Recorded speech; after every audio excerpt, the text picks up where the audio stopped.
Olá pessoal, Luiz Rainato, dando seguimento aos vídeos sobre imposto de renda da pessoa física. Hoje eu vou falar um pouquinho agora para vocês sobre quais documentos você tem que separar para iniciar o preenchimento da declaração do imposto de renda da pessoa física. No vídeo anterior a gente tratou da obrigatoriedade. Então se você não sabe se é obrigado ao imposto de renda da pessoa física ou não, dá uma olhadinha no nosso vídeo anterior para você verificar se está nessa condição.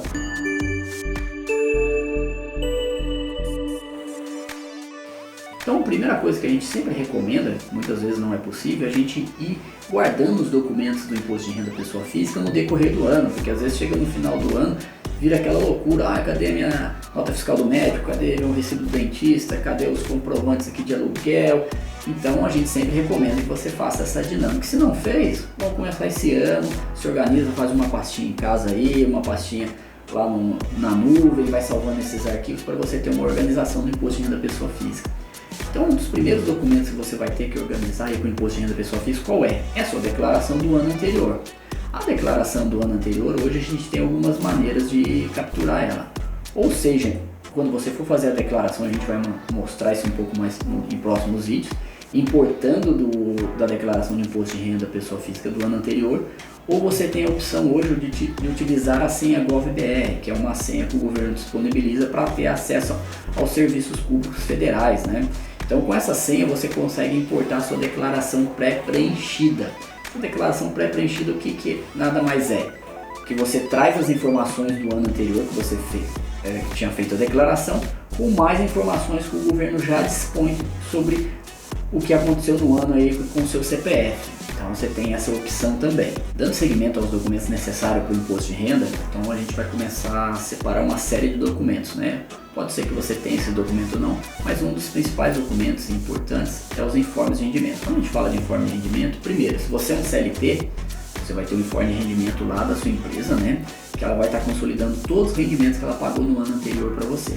Então, se você é um sócio, tem prolabore, você também vai ter um informe de rendimento do seu prolabore. Teve distribuição de lucros, o imposto de renda, o informe de rendimento da distribuição de lucros. Se você trabalhou como autônomo para empresas, mesma coisa. A empresa ela emite um informe de rendimentos para você com esse valor que você recebeu como autônomo.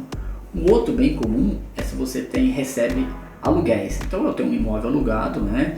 E eu recebo aluguéis por esse imóvel. Eu tenho que juntar esses recibos de aluguéis também. Então tem algumas formas que a gente vai ter que separar esses aluguéis quando a gente fala de aluguéis. Eu posso ser que eu tenha um contrato direto com o meu inquilino e eu efetivamente recebo direto dele, não tenho imobiliária nem nada. Então você vai elencar todos esses recibos de aluguéis que você recebeu durante o ano efetivamente para ser declarado. Outro ponto é quem tem aluguéis através de imobiliária. Então muitas vezes a imobiliária vai te cobrar uma taxa de administração e você vai ter além desses rendimentos. E aí você vai ter que solicitar também a imobiliária esse informe do rendimento dos aluguéis, porque a taxa de administração ela vai poder ser deduzida do valor que você recebeu de aluguel. Então é muito importante também. Outro ponto importante é separar os documentos de operação em bolsa de valores. Se você teve operação em bolsa de valores, voltando lá à obrigatoriedade que a gente falou, questão se você teve rendimentos isentos aí ou não, acima de 40 mil você está obrigado, ou rendimentos tributáveis em bolsa de valores, separar a documentação da bolsa de valores, né, para você poder declarar também. Não é uma declaração tão fácil, né? E aí, questão de bolsa de valores a gente vai tratar especificamente, mas existe alguns aplicativos, alguns softwares disponíveis no mercado que te auxiliam nesse preenchimento para você trazer as informações para a declaração de imposto de renda da pessoa física, tá? Outro ponto que você vai ter que separar, imagine que você tenha um processo judicial, recebeu alguma causa, seja trabalhista, civil, né? Então também separar esses documentos para poder basear a sua declaração do imposto de renda da pessoa física. Outros documentos necessários aí, bem comum, né, que gera dedução no imposto de renda da pessoa física. Quando a gente fala de dedução, vamos tratar também em vídeos mais específicos, então é importante você acompanhar nosso canal aí, se inscrever. Então, um desses documentos é as despesas médicas. Quando a gente fala de despesas médicas, as despesas médicas elas são despesas dedutíveis do seu imposto de renda, 100% dedutíveis. Então o que a gente recomenda aí que você faça? Separe todas as notas fiscais, recibos de despesas médicas. Luiz, mas eu não tive despesa médica, eu só uso o convênio médico. Se você não tem, uso o convênio médico, ok, o convênio médico ele é da minha empresa e desconta uma parte no meu lerite aí mensalmente, né? Então o que a sua empresa vai fazer? Se você tem despesa médica descontada mensalmente na sua folha de pagamento, no informe de rendimentos que a gente falou um pouquinho atrás, a sua empresa já vai declarar esses valores para você. Então esses valores de despesas médicas já vão estar no seu informe de rendimento. Outro ponto importante, tem um plano de saúde, fiz uma despesa médica com um médico particular e pedi o reembolso do plano de saúde. Ok, bem comum, vou dar um exemplo, eu tive uma despesa médica lá de R$400, pedi o reembolso junto ao convênio, o convênio devolveu só R$200. Eu vou ter que solicitar ao convênio uma declaração, um informe de rendimentos com todos esses reembolsos que eu tive. Por quê? Na sua declaração de imposto de renda da pessoa física, você vai ter que declarar qual o valor pago e qual foi o valor desse reembolso. Porque efetivamente, se eu paguei 400, tive 200 reembolsos, eu só vou usar uma dedução de R$200 em imposto de renda. Tá? Outro ponto importante, você tem a questão dos ganhos de capital, né? Então, um exemplo, vende um imóvel, então tem que ter atenção a essas vendas, né?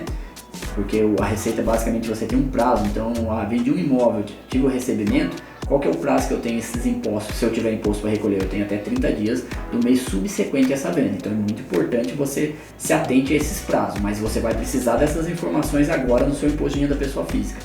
Muito comum, não era até então não era muito comum, tá? Eu tinha venda, vamos dar um exemplo, a venda de carro, o automóvel aí, um veículo automotor. Antigamente, no decorrer, a gente tinha aquela premissa, eu comprei um carro, eu sempre vendia ele, mas sempre vendia ele com deságio, abaixo do valor que eu tive aquisição. Só que nos últimos anos aconteceu um movimento contrário. Muitas vezes você comprava o carro por um valor mais baixo e vendia esse carro por um valor mais alto. Então você sentia um ganho de capital e dependendo do valor, estaria sujeito ao pagamento de imposto. Então, legal separar essa documentação também. Outro ponto que a gente fala é a questão da pensão alimentícia. Eu paguei, eu recebi pensão. Eu preciso declarar também, é um documento que você precisa juntar. Por quê? Muitas vezes o que tem que se observar na pensão? Muitas vezes o mais comum é a mãe das crianças receber esse benefício, mas o benefício, na grande maioria das vezes, ele não é pago para a mãe, ele é destinado aos filhos, então esse rendimento não é da mãe, é dos filhos. Então, se eles são seus dependentes aí na sua declaração, você vai ter que declarar esses rendimentos recebidos de pensão alimentícia. Com uma decisão recente, esses rendimentos hoje não são mais tributáveis, então não vai gerar nenhum impacto de imposto na sua declaração. Porém, quem faz esse pagamento também, ele vai declarar esse pagamento, porque a pensão alimentícia, para quem faz o pagamento, ela é dedutível do imposto de renda. Então, separar esses documentos aí do imposto de renda também. Outro ponto importante, dependentes. Eu tenho dependentes no imposto de renda. Então, você vai ter que separar e declarar esses dependentes lá. Observando um ponto importante quando a gente fala dependente. Olha, meu filho está lá com 18 anos, ele já é meu dependente, mas ele começou a trabalhar. Ele começou a trabalhar, legal, bacana, mas o rendimento que seu filho recebe, ele sendo seu dependente, você vai ter que lançar na sua declaração. Ou seja, ele vai somar a sua renda mais a renda do dependente. Então tem que se observar se vale a pena essa estratégia dele ser dependente ou não. Ou ele fazer uma declaração em apartado, né? Fora de você, porque às vezes você vai gerar uma economia tributária aí. E a gente vai tratar mais à frente sobre esse tema também. Além disso, um ponto muito importante quando a gente fala declaração, os documentos necessários. Então imagine, eu sou residente no Brasil, faço minha declaração aqui no Brasil e eu tenho bens no exterior. Se eu tenho bens no exterior, eu preciso declarar também esses bens no meu imposto de renda pessoa física, né? Então eu vou ter que declarar esses bens aqui. Então existe uma série de maneiras de declarar esses bens aí na sua declaração. Por quê?